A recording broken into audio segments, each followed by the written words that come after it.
오늘 진심으로 환영하고 축복합니다. 우리 옆에 있는 분에게 이렇게 한번 인사할까요?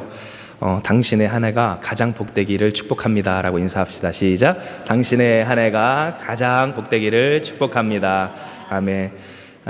그래서 여러분의 삶이 나날이 발전하고 나날이 좋아지고 나날이 복되지는 그런 하나님의 끊을 수 없는 그 축복 가운데서 허우적 충만히 헤엄을 치는 여러분 되시길 축복합니다.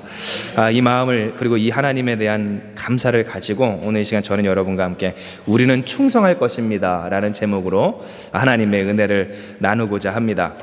여러분, 근래 들어서 이 세상 가운데 매우 우습게 여겨지는 개념이 하나 있습니다. 그것은 이것을 하면 되게 바보같이 여겨지고요, 또 이것을 하는 사람은 자기 발전을 그 스스로가 가로막고 발목을 잡는 것처럼 여겨지는 한 사람이죠. 한 개념이죠. 여러분, 그것은 무엇일까요?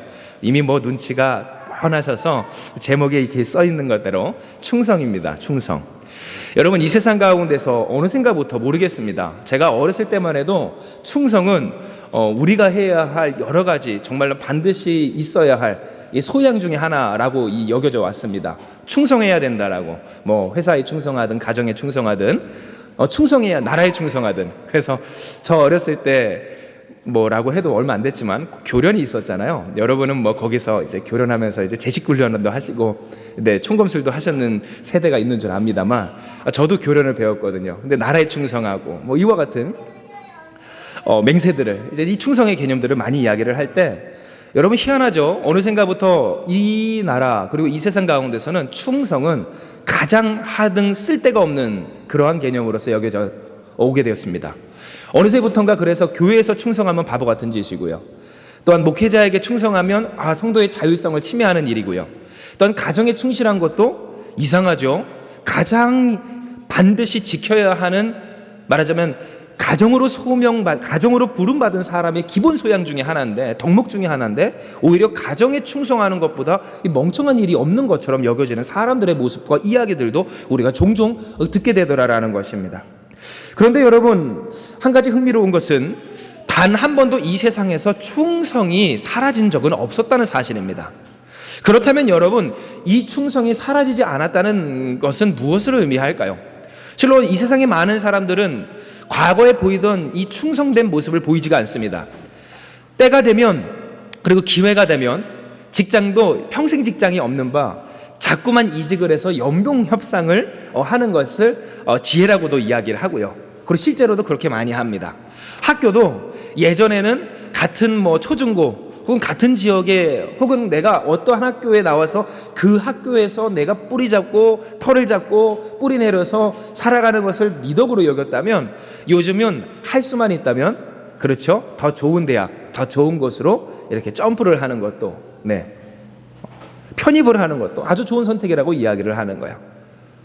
그리고 여러분, 주거 문제도 그렇습니다. 예전에는 집을 하나 어찌됐든 작은 집 큰 집 할 것 없이 장만을 하면 이것은 이제 평생의 터전이다라고 이야기를 하는데, 요즘은 어떠합니까? 이 집도 살아보고 저 집도 살아보고, 더 나아가서 이제 좀 더 나은 집으로 나아가길 원하는 사람들의 모습도 보이더라라는 거예요. 그런데 여러분, 오늘 이와 같은 모습에서 우리는 깨닫게 돼요. 충성은 사라진 게 아닙니다. 다만 충성의 대상이 달라졌을 뿐입니다. 예전에는 작은 것이라도 우리가 그것을 자족하며 만족하며 그것에서 평생을 뿌리박고 살아가고자, 충성하고자, 섬기고자 하는 마음이 있었다면, 여러분, 요즘엔 충성의 대상이 달라졌습니다. 요즘 충성의 대상은 누가 됐을까요? 가장 쉽게 내가 됐어요. 내 욕망입니다. 내 바람입니다. 혹은 나의 상처입니다. 이제 자녀가 막 태어난 그 부부에게는 그렇죠? 아기가 충성의 대상이 되고요. 저희 집도 그래서 저희 아들한테 충성을 하고, 그렇습니다. 이렇게 충성의 대상이 달라진 현재. 그런데 문제가 있어요. 왜 그렇다면 이 충성의 대상이 달라졌을까? 그리고 달라진 이 충성의 대상은 우리에게 어떠한 영향력을 미칠까라는 것이에요. 실로 여러분, 우리가 되돌아보면 왜 우리는 과거의 그 충성을 그대로 갖고 있지 못할까요? 왜 나라에 대한 충성, 회사에 대한 충성, 가정에 대한 충성을 우리가 끝까지 지키지 못하는 인생들이 많을까요? 그것은 해봤자 소용이 없다라는 그와 같은 좌절감, 패배감, 그리고 낙심이 우리 가운데 있었기 때문입니다. 평생을 나라에게 못 바쳤다라고 이야기하는데, 도리어 이 나라에서, 그렇죠, 6.25 때 자신의 몸 바친 사람들, 또한 자신의 인생을 다 소비하여 모아왔던 보물들과 또한 좋은 것들을 나라를 위해서 헌납한 사람들의 인생이 비참하다는 소식을 들을 때마다 이 나라는 충성할 나라가 아니야 라는 인식들이 언젠가부터 오늘 우리들 가운데 팽배해졌다라는 거예요. 가정도 마찬가지고 회사도 마찬가지입니다. 여러분, 할 수만 있다면 이직을 하고자 하는 이유가 뭡니까? 우리가 평생 이곳에서 안주하다간 우리는 토사구팽 될 처지라는 것을 뻔히 알기 때문이에요. 즉 여러분, 우리가 충성할 대상이 결코 우리에게 선하기만 하지 아니하고 좋지만 하지 아니하고 우리의 마음 같지만은 아니하다는 사실을 알아버린 순간부터, 곧 그 믿음을 잃어버린 순간부터 우리는 충성할 수가 없더라라는 사실입니다. 그런데 이와 같은 맥락에서 가정에서도 마찬가지고 인생에서도 마찬가지입니다. 여러분, 물론 이제 여러분 가운데서 이런 말씀들을 하시는 일이 없기를 주님의 이름으로 축복하지만 여러분의 자녀, 그 특별히 장성한 자녀들을 만나 여러분이 이렇게 이야기한 적 혹시 없으신지요? 자식 키워봤자 다 소용이 있대요, 없대요? 없다고. 아들내미 키워봤자 다 소용이 없다. 딸내미 키워봤자 다 소용이 없다. 그렇죠? 이런 얘기를 한다는 그와 같은 부모님들의 말을 들을 때 여러분, 그 말을 왜 할까요? 내가 과거에 충성했어요. 저희 집도 저희 아들에게 충성하듯 여러분도 다 충성하셨을 거예요. 나름의 최선으로 수고로 분투로 하셨을 겁니다. 혹은 가정 가운데서, 부부관계에서, 부모에게서 충성을 했습니다. 그런데 다시 되돌아보니까 여러분, 그 나의 충성과 헌신에 대한 보답이 돌아오질 않습니다. 내가 수고하고 헌신하고 사랑했음에도 불구하고 내가 원하고 기대했던 일들이 일어나질 않습니다. 여러분, 그러니 자꾸만 우리는 배신감을 느끼게 됩니다. 충성해야 할 대상에 대한 신뢰를 잃어버린 채 이제는 이 충성이 그래 이렇게 된 거 나를 위해 살자라는 개념으로 바뀌어지게 된 것입니다. 그런데 여러분, 곰곰이 생각해 볼 것이 있습니다. 죽어도 닮지 않겠다던 그 부모를 누가 닮습니까? 죽어도 닮지 않겠다던 그 자녀가 닮는 경우예요. 왜 그럴까요? 내가 죽어도 그렇게 되지 않겠다는 그 가정의 모습이 그런데 살아보니 그렇게 되는 경우가 많더라는 거예요. 교회나 가정이나 혹은 나라나 어떤 것이나 내가 닮기를 원하지 않습니다. 따라가기를 원치 않습니다. 충성할 것이 아닙니다라고 이야기하는 도리어 그 모습 가운데서 답습해가고 마치 저주와 같이 대대손손 시간이 갈수록 그와 같은 삶의 모습들을 닮아가는 모습이 보일 때 우리는 생각해야 된다는 거예요. 우리가 충성하는 나 자신조차도 완전하지 않다는 사실을. 우리의 감정, 우리의 생각 혹은 우리의 문제 해결의 신화와 욕구들. 그래서 여러분, 이 세상의 많은 사람들은 무엇에 충성합니까? 그래요, 나 자신, 특별히 내 욕구, 내 상처, 내 바램, 그리고 내가 생각하는 내 문제 해결의 논리에 충성할 때가 많습니다. 그러나 여러분, 질문합니다. 어떠한 문제가 있어요. 그런데 그 문제를 해결하기 위해 평생을 바쳤어요. 그리고 나서 문제가 하나님의 은혜로 해결됐다고 칩시다. 여러분, 되돌아보십시오. 그 문제 뒤에는 무엇이 기다립니까? 여러분이 상상했었던 것처럼 아무런 문제와 어려움이 없는 여러분 유토피아가, 천국이, 하나님 나라가 여러분 앞에 펼쳐지셨습니까? 그렇지 않아요. 마치 우리의 인생은 파도와 같아서 하나 문제 끝나면 또 다른 파도가 찾아옵니다. 계속해서 문제가 찾아옵니다. 끊임없이 문제와 풍파가 찾아올 때 여러분, 신앙생활을 하도 문제에 매여 있다는 사람은 어떠한 모습입니까? 기쁨이 없습니다. 소망이 없습니다. 즐거움이 없습니다. 난날 기도할 때 하나님 어떡해요? 이게 90%예요. 그러니 여러분, 그 모습을 바라보는 자녀 혹은 주변 가족, 여러분 거기에서 무엇을 얻겠어요? 날마다 죽겠답니다. 날마다 이 문제 어떡하냐입니다. 이 문제만 해결되면 나의 인생이 풀릴 것 같다고 이야기합니다. 그런데 그 문제가 그 인생 가운데서 해결된 일이 없습니다.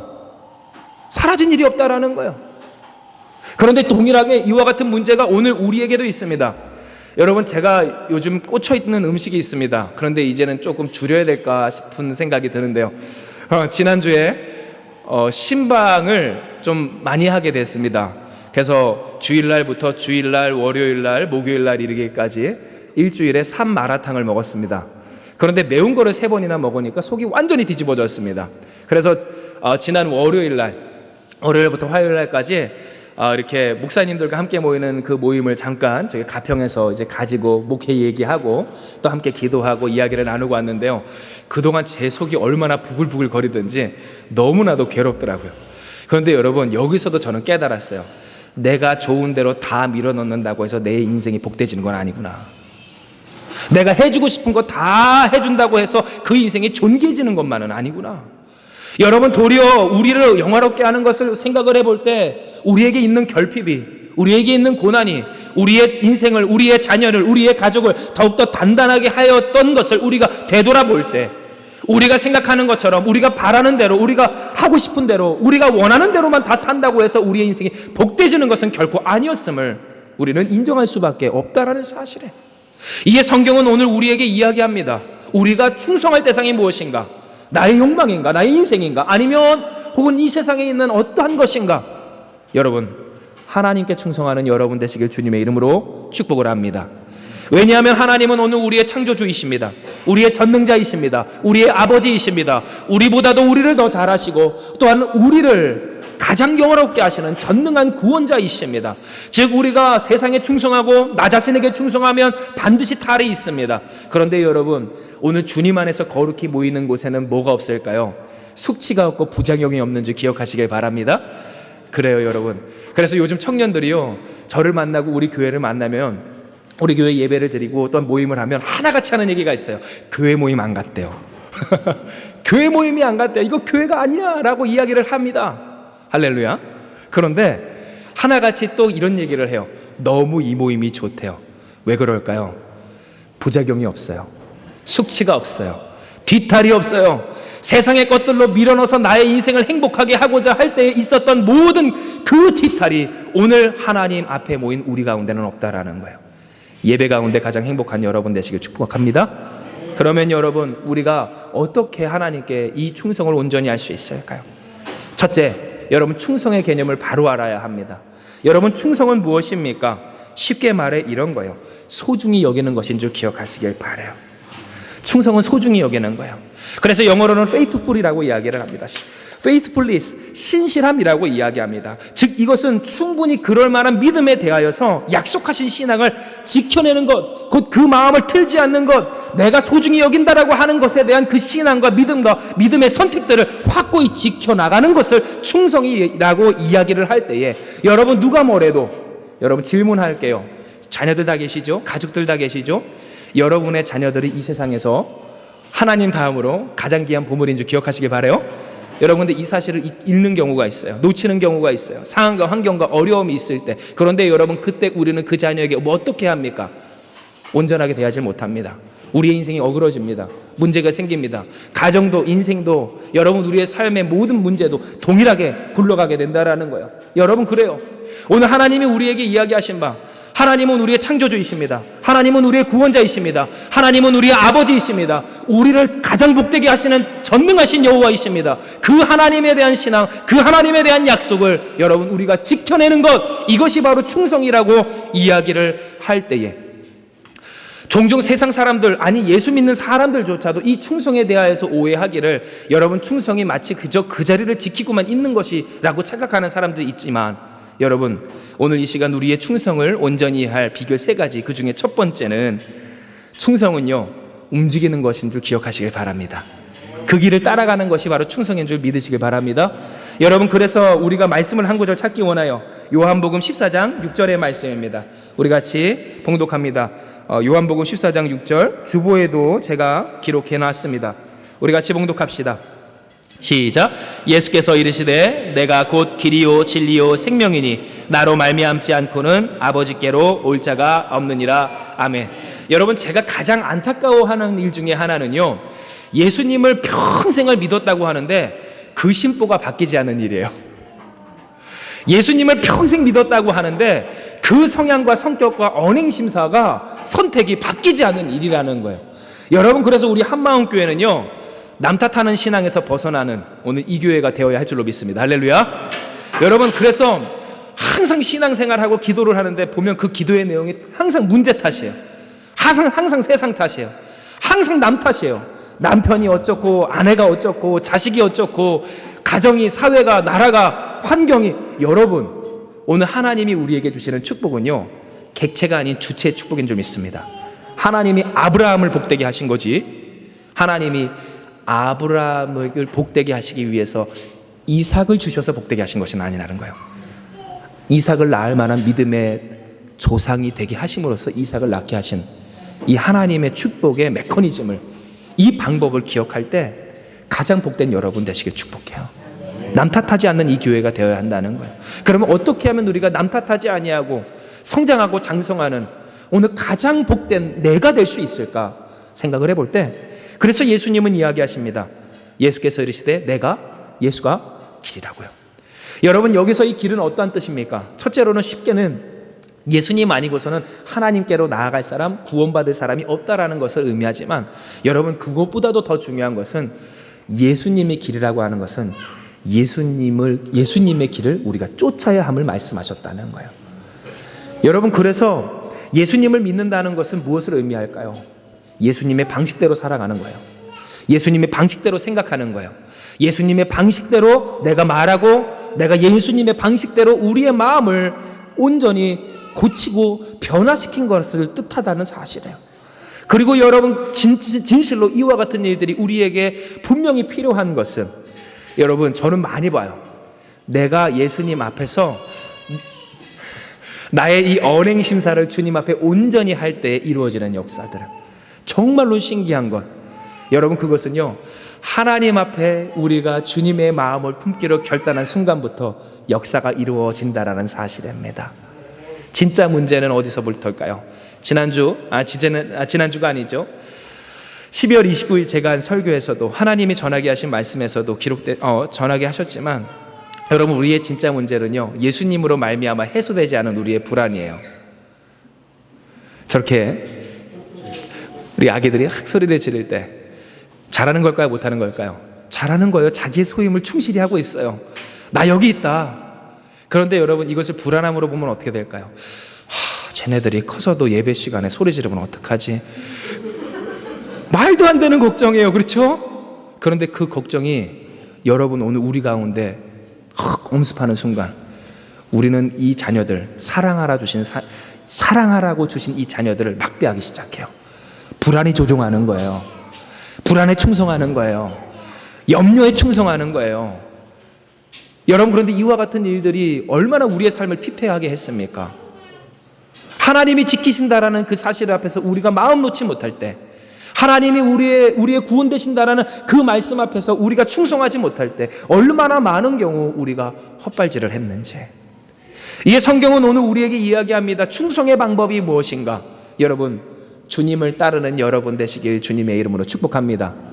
가정 안에서도 마찬가지고 교회 안에서도 마찬가지예요. 주님의 길을 따르는 우리가 되어야 한다라는 거예요. 주님의 방법을 따라야 하는 우리가 되어야 한다는 거예요. 주님의 질서를 따라야 하는 우리가 되어야 한다라는 거예요. 그래서 하나님이 오늘 우리에게 이야기하여 주신 그 질서가 무엇일까 할 때, 사랑의 질서를 지키는 여러분 되시길 축복합니다. 그리스도 예수의 사랑의 방법, 십자가의 길을 따르는 오늘 우리가 되어야 할 때에, 세상에선 이야기해요. 내가 높아지고 내가 남을 못 박으면, 내가 그렇게 승리하고 내가 그렇게 손을 들 수 있으면 나는 반드시 성공하고 승리하고 이 문제를 해결할 수 있으리라. 그런데 여러분 생각을 해보세요. 되돌아보세요. 나를 괴롭게 했던 그 사람을 떠올려 보세요. 여러분, 그와 같은 사람들의 특징이 뭘까요? 내가 이기고자 하는 사람들인 줄 기억하시길 바랍니다. 내가 이기고자 하면 그 인생은요, 결국 나락으로밖에 떨어질 수가 없어요. 내가 이기고자 하는 인생은 반드시 동일한 말로를 맞이하게 돼요. 비참하게 됩니다. 깨어지게 됩니다. 그 사람이 가는 곳마다 불화를 일으키게 됩니다. 그러니 항상 전쟁입니다. 그런데 예수님을 믿으니 항상 하나님 앞에 남탓하며, 하나님 제가 문제예요, 이것이 문제예요, 상황이 문제예요, 이 기도밖에 할 것이 없다라는 사실이에요. 그러나 주님을 닮아 십자가의 돌을 지고 하나님을 따르는 사람은요, 가는 곳마다 여러분 평화의 샘물을 흘리게 되는 줄 믿으시길 바랍니다. 그 사람이 있는 곳마다 평안하게 돼요. 그 사람이 있는 곳마다 사랑이 넘치게 돼요. 그 사람이 있는 곳마다 회복의 역사가 일어나게 되더라라는 거예요. 그래서 여러분, 오늘 이 설을 맞아 이제 이미 많이 가족들을 만나고 오셨고, 또한 만나러 가시는 여러분의 이 모든 모임 가운데 정말 웃음꽃만 만개하는 축복이 있기를 주님의 이름으로 축복합니다. 무엇을 통해서? 내가 저 사람을 조종하는 게 아닙니다. 여러분, 특별히 남편분들을 축복하건대 주님의 사랑으로 예수 믿는 자로서 우리 청년들한테도 그렇거든요. 예수 믿으면 설거지 정도는 더 해야지. 예수 믿으면 청소는 더 해야지. 여러분, 섬기고 헌신하는 여러분의 삶을 통해 가정이 회복되고 화목하게 되는 역사가 있게 될 줄 믿습니다. 그런데 여러분, 참 이 일이 쉽지가 않죠. 맨날 나만 지는 것 같고, 맨날 나만 손해보는 것 같고. 그래서 여러분, 주님께서 말씀해 주신 거예요. 나는 길이요 또한 무엇이라고요? 진리라고. 여러분, 이 말이 무슨 말일까요? 어느 때나 할 것 없이 예수님의 말씀이 옳다라는 사실이에요. 우리가 주님을 쫓는 것이 옳다라는 사실이에요. 내가 지는 것 같고 어려운 것 같고 아닌 것 같아도 두려운 것 같아도 안 될 것 같아도, 그래서 마치 이 한마음교회가 주님 한 분만을 믿고 쪽배를 버리고 풍랑 가운데, 여러분, 그래서 우리가 더 내려가기로 하고 더 좋은 장소, 넓은 장소, 오늘 하나님께서 채우실 역사를 사모하며 내려가기로 한 것처럼, 여러분, 주님께 충성하는 것은 뭐라고요? 역동성이 있습니다. 움직이는 것입니다. 활동하는 것입니다. 나는 그대로 있고 주변 사람들이 나를 맞춰주는 게 충성이 아닙니다. 그것을 바라는 것이 신앙이 아닙니다. 이와 같은 역사가 있기까지 내가 주님이 주시는 생명력으로 나를 움직여가는 것이 충성이라 이야기하며, 나를 주님의 길로 이끌어가는 것이 충성이라고 이야기할 때, 때로 그것을 가로막는 일이 무엇입니까? 해서 무슨 소용이 있어? 아무리 해도 소용이 없어. 아우, 머리 검은 짐승은 뭐 하는 게 아니래요? 거두는 게 아니래요. 자식 키워봤자 다 소용이 없어. 여러분, 망령된 말을 재빨리 버려버리는 여러분 되시길 주님의 이름으로 축복합니다. 따라합시다. 하나님이 우리와 함께 하십니다. 또 한번 고백합시다. 하나님이 남 모르게 역사하십니다. 여러분, 진짜 그래요. 우리가 눈에 보이는 것으로만 봤을 때는 안 되는 것 같고 그게 자명한 사실입니다. 그런데 여러분의 삶을 되돌아보세요. 하나님이 다 물밑에서 역사하고 계십니다. 우리가 알지 못하는 그곳에서 우리를 지키시고 계십니다. 우리가 생각하지 못하는 그 일을 통하여서 오늘 우리가 놀라운 크고 은밀한 일을 이루셨던 하나님을 기억할 때, 여러분, 우리는 신뢰해야 한다는 거예요. 우리가 물러서서는 안 된다는 거예요. 예수님을 따르고 주님을 신뢰하며 하나님 앞에, 교회 앞에 충성하는 이 일이 우리의 삶을 가장 복되게 한다는 사실을, 여러분, 우리는 기억해야 한다는 거예요. 사랑하는 여러분, 이 진리를 포기함 없이 지키는 여러분 되시길 주님의 이름으로 축복합니다.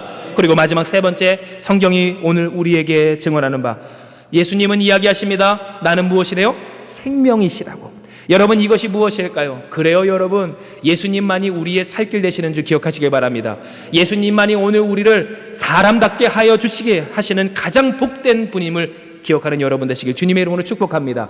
성경에 보면 인간에 대한 이해가 있어요. 성경이 말하는 인간은 어떠한 존재입니까? 본래 티끌입니다. 먼지입니다. 진흙, 흙입니다. 그것을 모아져서 만든 것이 인생입니다. 여러분, 그래서 세상에 보면요, 정말 진흙과도 같은 인생일 때가 참 많이 있어요. 정말 부질없다라고 느낄 때가 많이 있다라는 사실이에요. 가슴 아픈 일이었지만, 여러분, 그래서 제가 맞이했던 이 죽음의 현장 가운데서 저는 봅니다. 이제 5살 됐을까요? 근데 그 아이가 영정사진, 아버지 사진을 들고 통곡하는 엄마를 뒤에 이제 뒤따라서 그 아이가 아버지 사진을 들고서는 가는 그 모습이에요. 이제 이 아이는 어떡하지? 근데 여러분, 이와 같은 일이 사실 제 주변에도 있었습니다. 총망받던 청년이었습니다. 견실한 일꾼이었습니다. 태권도, 여러분, 한국 태권도 협회 아시죠? 거기에 정직원으로 있었던 친구입니다. 그러니까 말하자면 태권도 협회에서 공무원급이라고 생각하시면 됩니다. 결혼도 했습니다. 예쁜 자녀도 낳았습니다. 그 자녀가 100일이 채 되었을 때 교통사고가 났습니다. 그 자리에서 하나님의 부르심을 받았습니다. 그와 같은 사건, 현실을 맞이할 때 저는 깨닫게 됩니다. 과연 이것들이 얼마나 부질없을 수 있는 일인가? 그간 소중히 여기고 귀하다 여기고 가치 있다 여기고 최고라고 여기고 이것이 반드시 있어야 하라고 했던 그 아둥바둥했던 모든 일들이 얼마나 부질없어질 수 있는 일인가를 말입니다. 그런데 이와 같은 일들을 겪을 때마다 저는 깨닫게 됩니다. 다시금 상기하게 됩니다. 진정 우리를 온전하게 하고 우리를 살아있게 하고 우리를 생명력 있게 하는 것이 무엇인가? 성경이 증언하는 바 하나님의 숨결이라는 사실입니다. 왜냐하면 창세기에 기록된 바 하나님은 우리를 만드실 때 그래요, 티끌을 모아 만드십니다. 흙을 모아 만드십니다. 하나님의 형상을 따라 지으십니다. 그러나 그때까지는 여전히 진흙, 오늘 흙덩이에 불과합니다. 그러나 그곳에 하나님이 무엇을 불어넣으십니까? 숨결을 불어넣으셨을 때 비로소 하나님이 생명이 된지라라고 증언하고 있습니다. 즉 인간이 인간되게 되는 것, 성경이 증언하는 바 그것은 오직 하나님으로 말미암아 가능한 일이라는 사실입니다. 인간이 그 생명력을 잃지 않는 것, 그것은 물질이 아닙니다. 건강이 아닙니다. 환경이 아닙니다. 문제 해결의 희열이나 기쁨이 아닙니다. 오직 하나님이 함께 계실 때만이 이루어지는 일이라는 것을 기억해 볼 때, 실로 여러분, 우리의 삶을, 그리고 저희 삶을 되돌아봐도 어려움이 있을 때가 많습니다. 괴로움이 있을 때가 많습니다. 왜 여러분 예수 믿는 사람이라고 해서 힘든 일이 없고 눈물 나는 일이 없습니까? 그런데 여러분, 기도하면 우리는 다 무엇을 받아요? 하나님의 위로가 임하는 줄 믿습니다. 할렐루야. 찬송하면 무엇을 얻어요? 하나님이 주시는 용기가 샘솟게 되는 줄 기억하시길 바랍니다. 세상에 있는 많은 것들을 우리가 얻지 못한다 할지라도 우리가 하나님을 바라보며 주님을 부를 때, 이 세상에서 있는 것보다, 이 세상에 있는 것으로 나의 삶을 영화롭게 하는 것보다 더 빛깔 고운 일들이, 오늘 인생들이, 오늘 우리의 삶의 고백들이 생겨나게 되더라라는 사실이에요. 돈이 문제가 아니라 그 가정에 누가 주인이 되시느냐, 그 가정이 무엇에 충성하느냐에 따라, 물질의 논리에 충성한 가정은 여러분 오늘 같은 날 싸우게 되는 거예요. 형아 뭐 했어? 너는 뭐 했어? 그렇죠? 그러나 여러분, 그리스도 예수의 그 복음에 더 충성하는 가정은요, 상관없어요. 문제없어요. 오직 주님을 찬송하게 되는 역사가 있게 되는 줄 믿어요. 그러므로 오늘 이 시간 말씀을 정리하며, 하나님은 우리에게 고백하게 하세요. 우리는 충성할 것입니다. 세상에 풍파가 와도, 어려움이 있어도, 미혹이 와서 세상의 것들로 오늘 우리가 충성해야 하고, 그것을 위해 살아야 하고, 나를 위해 살아야 한다라고 우리에게 이야기한다 할지라도, 때로 충성하는 내 삶이 불안해 보이고 어리석어 보이고 미련해 보이고 손해보는 것만 같아도, 여러분 따라합시다. 우리는 충성할 것입니다. 충성하는 여러분 되시길 주님의 이름으로 축복합니다. 이미 여러분 사회생활을 해보셨지만요, 여러분 충성하지 못하면 직장 안에서부터 얻는 게 없어요. 시간 때우려고 하면 너무나 잘 아시죠? 때우는 시간에서는 얻는 게 하나도 없다라는 거예요. 즐겁게 참여할 때, 우리가 충성으로 참여할 때, 마음을 그 자리에 둘 때, 여러분 그 사람의 인생이 발전하게 되는 줄 기억하시길 바랍니다. 근데 이와 같은 생활이, 이와 같은 모습이 교회 신앙생활은 어떻겠냐고요? 충성하는 여러분 되시길 바랍니다. 그래요. 그렇게 충성해서 여러분, 하나님께서 우리에게 주시는 바 충성함으로 주님을 따르세요. 주님을 닮아갑시다 이야기를 하는 거예요. 자기도 많이 변했대요. 근데 더욱더 변하는 역사가 있게 될 줄 믿습니다. 더욱더 변하게 될 거예요. 더욱더 영화로워질 거예요. 더욱더 온전해질 거예요. 더욱더 풍성해질 거예요. 더욱더 귀하게 쓰임받을 거예요. 그런데 이와 같은 역사가 오늘 우리 가운데 있기까지 우리는 충성해야 된다는 거예요. 진리이신 주님을 붙들어 주님께 충성합시다. 오늘 주님께서 붙여주신 이 교회, 오늘 우리를 불러주신 이 교회에 여러분의 삶의 사명에 충성하는 오늘 우리가 되길 주님의 이름으로 축복합니다.